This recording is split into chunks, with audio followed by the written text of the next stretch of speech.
Welcome to Byte-Sized Tech. All right, so you've definitely met the AI chatbots. I mean, you probably use them maybe even every single day.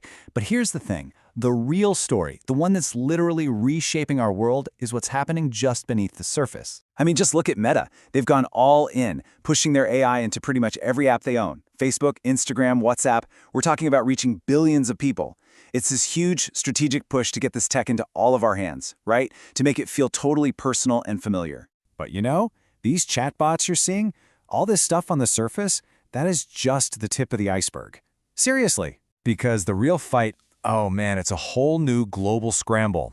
And it's not for who has the smartest algorithm. Nope, it's a battle for the physical stuff, the hardware, the infrastructure that makes all this AI magic actually possible. This isn't just another tech trend, you guys. It is a fundamental shift in global power, and it is happening right now. Okay, so let's dive into the first front in this massive battle, the fight for hardware. We're talking specifically about those super advanced semiconductor chips, the brains of AI. So here's where it gets really interesting. The US government is stepping in, big time, to prop up domestic chip makers like Intel. They're basically saying this is a matter of national security. But this whole move has kicked off a pretty tense debate.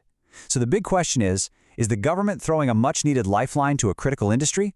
Or is it actually creating a long-term liability for the company and, its shareholders? And this is where the gamble really comes into focus. Look, on one hand, yeah, government backing is an absolutely critical lifeline for a company like Intel. It builds confidence, for sure, and it locks in the Department of Defense as a major customer. But if you're a shareholder, it's a whole different story. Your stake gets diluted. And here's the real kicker. All this money doesn't just magically close that massive innovation gap with rivals like Taiwan's TSMC. So what we have here is a huge strategic bet with incredibly high stakes. And this quote right here, it just brilliantly nails the government's perspective. The way the source material frames it is that these advanced chips, they're not just commercial products you buy off a shelf. No, they're strategic assets, absolutely essential for national defense. The thinking is simple, really. You just can't rely on other countries to make the foundational components of your military and your economic security. It's just not an option. And look, this whole geopolitical realignment, it's not just about one company. We're seeing tech giants like Apple also shifting their entire physical footprint. And this isn't brand new, right? They started working with India way back in 2017. But now, it is accelerating big time. They're trying to rely less on China and are building out massive new capacity, including these gigantic server facilities right in the US to power their own AI ambitions. And we need to be clear, this is not some small, cautious shift. We are talking about an estimated $600 billion being invested in creating and bringing manufacturing back to the US. That money is funding literally everything from iPhone factories to the huge server farms that are going to power the next generation of AI. What you're seeing is a massive industrial policy in action, plain and simple. But of course, when you build all this shiny new physical infrastructure, well, you also create a massive new target. As this whole AI world expands, an entirely new battlefront is opening up. And that front is cybersecurity. And the scale of this new threat, it's just staggering.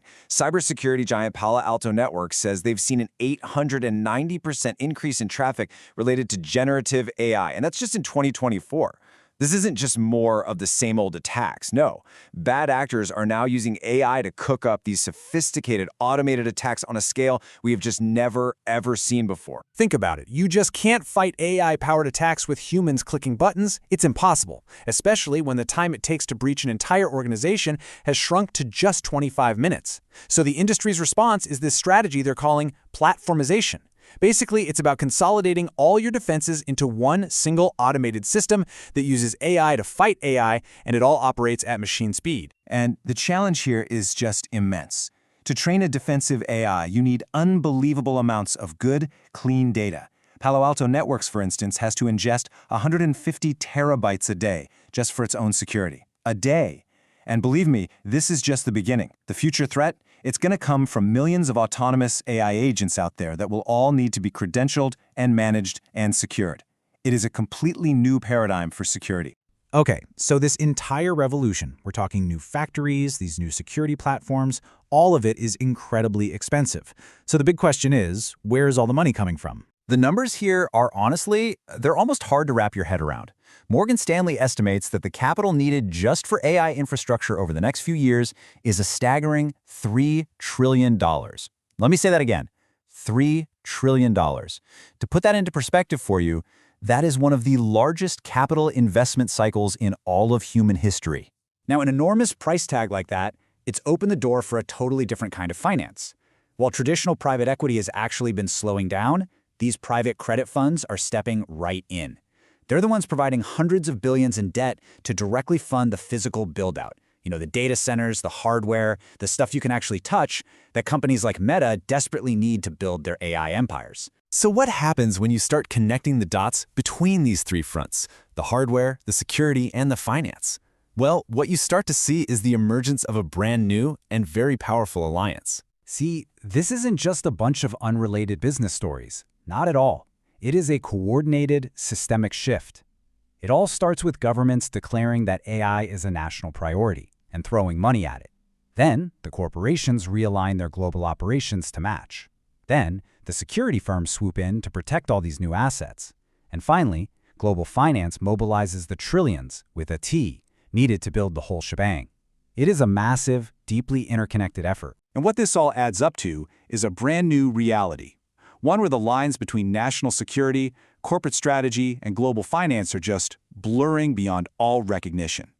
Make no mistake, this power struggle is going to define the technology we all use and the strength of our economies for decades to come. And all this leaves us with one final and kind of provocative thought. As governments, tech giants, and financiers become more intertwined than ever before in this race for AI dominance, who really holds the power? Who is truly in control? If you enjoyed the episode, please like, comment, share, and subscribe.